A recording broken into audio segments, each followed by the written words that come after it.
Welcome to A1 TV Telugu news. నేను భువన. Details చూద్దాం. రామగుండం నియోజకవర్గంలో బీఆర్ఎస్ పార్టీ రాష్ట్ర నాయకుడు గ్యాల్ల హరీష్ రెడ్డి సమక్షంలో నూతన సంవత్సర క్యాలెండర్ ఆవిష్కరణ కార్యక్రమం జరిగింది. ఈ సందర్భంగా పలువురు కొత్త సభ్యులు పార్టీకి చేరారు. హరీష్ రెడ్డి మాట్లాడుతూ ఎమ్మెల్యే రాజ్ ఠాకూర్ అరాచక పాలన కొనసాగిస్తున్నారని, ప్రజలు బీఆర్ఎస్ వైపు సర్దుబాటు కావాలని ఎదురు చూస్తున్నారని పేర్కొన్నారు. రామగుండంలో ప్రజా సమస్యలపై బలంగా పోరాడి అభివృద్ధికి, యువతకు ఉద్యోగ అవకాశాలు కల్పిస్తామని ఆయన తెలిపారు. పార్టీలోకి రావడం చాలా శుభసూచకం.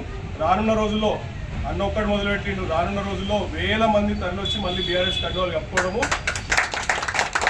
కేటీఆర్ గారి నాయకత్వాన్ని, హరీష్ రావు గారి నాయకత్వాన్ని, కేసీఆర్ సార్ నాయకత్వాన్ని మళ్ళొకసారి బలోపేతం చేసి సార్ని మళ్ళొకసారి ముఖ్యమంత్రిగా మనం చూడబోతున్నాం.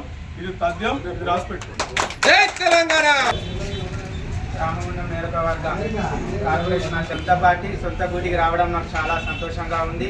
గత 15 సంవత్సరాల నుండి బీఆర్ఎస్ పార్టీలో కష్టపడి మేము ఉద్యమంలో పాల్గొన్నాం. తిరిగి పార్టీ పురోగమించుకోవడానికి మేము కృషి చేశాం.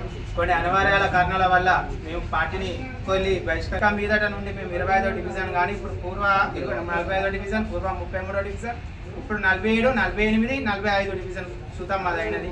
3 డివిజన్లు విచ్ఛిన్నం చేసిన ఈ కాంగ్రెస్ ప్రభుత్వానికి వ్యతిరేకంగా మా బీఆర్ఎస్ పార్టీ అభ్యర్థులను గెలిపించుకుంటామని అన్నకు మేము వాగ్దానం చేస్తున్నాం.